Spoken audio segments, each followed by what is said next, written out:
بس کله څه وایي هغه زه نشم ویلی. الزامونه راباندې بیا لګوي، نو چې په ما باندې الزام لګوو زه داسې غلطه یم، زه به نن دلته راتلې، ما غلطه نه یم، زه سمه یم او زه درنه په غلطه نه غواړم. خیر دی ما سره مدد وکړئ، زما 3 بچي دي، زما روریان نشته، بس هغه نشې تماشې کوي او بس کله یو ځای پروت وي کله بل ځای راشي بس دکه وال ټکول یم او ډېر زیاتې راسره کوي. اوس یم زه ډېره زیات ووالم. ګرانو کتونکو الف خان شیرپا ویلفیر فاونډیشن ته دغه بېوسه خلک راځي او موږ یې تاسو ته وړاندې کوو. دا یوه خورکې یوه بچې د مردان سیمې سره تعلق ساتي. 3 بچي دي، خاوند یې پوډري دی او نشی کوي، او چې کله نشی کوي نو بیا دغه جینۍ جون په لړزان شي او د بچو تعلیم او هغه هر سم پاتې شي. اوس دې دا وجود چې کم دی نو ټول پاړې پاړې دی، دونه وهلې ده د څه د وجې؟ د غربت د وجې چې روټۍ نشته چای نشته، نو دی ورله را پیدا کي، دا مزدوري وکي او بیا غلط مطالبات، نو خپلې مجبورۍ راوستې ده، صرف جس مدد له راغلې ده. په تعاون ورسره کولی شي نو کال ورته وکړې او تعاون ورسره وکړې. څه به وایې په دې؟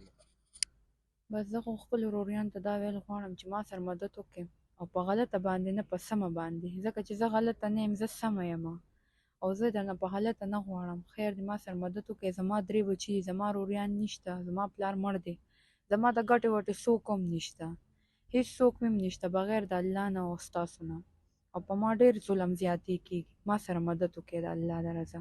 او خاوند دی بس هغه نشې تماشې کوي او بس کله یو ځای پروت وي کله بل ځای راشي بس دکه وال ټکول یم او ډېر زیاتې راسره کوي. اوس یم زه ډېره زیات ووالم، زه مجبوره شوم زه دلته کې رالم.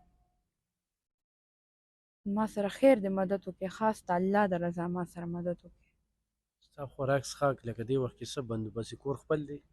نه جي کور مې د کرایې دی، کور مې خپل نه دی، هېڅ هم راسره نشته او نه راکره څه شته، الله ګواه دی. دا رشته چې دې کوله نه هغه ټایم کې دې پوډري و؟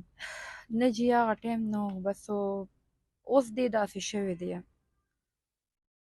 نه ښه روړي نه بد روړي، سم راله نه کوي، بس چې څه د راوړو وي هغه هلته کې بس په هغه ملګرو باندې خوري، په نشیانو هلکانو باندې خوري، په پردو جینکو باندې خوري، ماله هېڅ نه راوړي، سم راله نه کوي.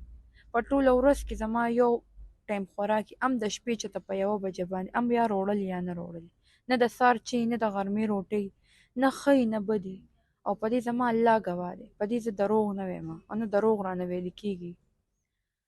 او چې راشي نو بیا ډیمانډونه کوي یا نو بس تاسو ته پته د نشه یي انسان کم حالي، هغه بیخي په ځان نه پوهېږي، الزامونه راباندې بیا لګوي، نو چې په ما باندې الزام لګوو زه داسې غلطه یم، زه به نن دلته راتلې، ما به دې وروریان نه مدد غوښتی چې ما سره مدد وکړي. څه رشته دار و که نه رشته دې څنګه شوې وه؟ نه جي نه بس دا پردي وو او جي هغه په خوښه نو خپل خپلوان یې درته څه تعاون درسره نه کوي؟ نه جي نه بس د هغې خپل خپلوانو مهینه لاس اخیستی دی، بس سم نه وایي او جي. موبایل نمبر دې څه دی؟ موبایل نمبر مې 0319 83 67 509. په دې پیسه هم ده او جي هغه لږ ستا کور پردی دی، ته خلکو ته څه وایې چې څوک دي؟ ما سره مدد وکړئ خاص د الله د رضا، چې په ما باندې احسانه شي، زه د خپل کور کرایي ورکوم، بلونه ورکوم. ما سره تاسو وهلې ولې دا اوس ستا وجود ټول پاټې پاټې دی، وینې دی؟ بس نشه کې ونه پوهېږي په ځان باندې، بس په ما باندې را باندې کړي، بس کله څه وایي هغه زه نشم ویلی.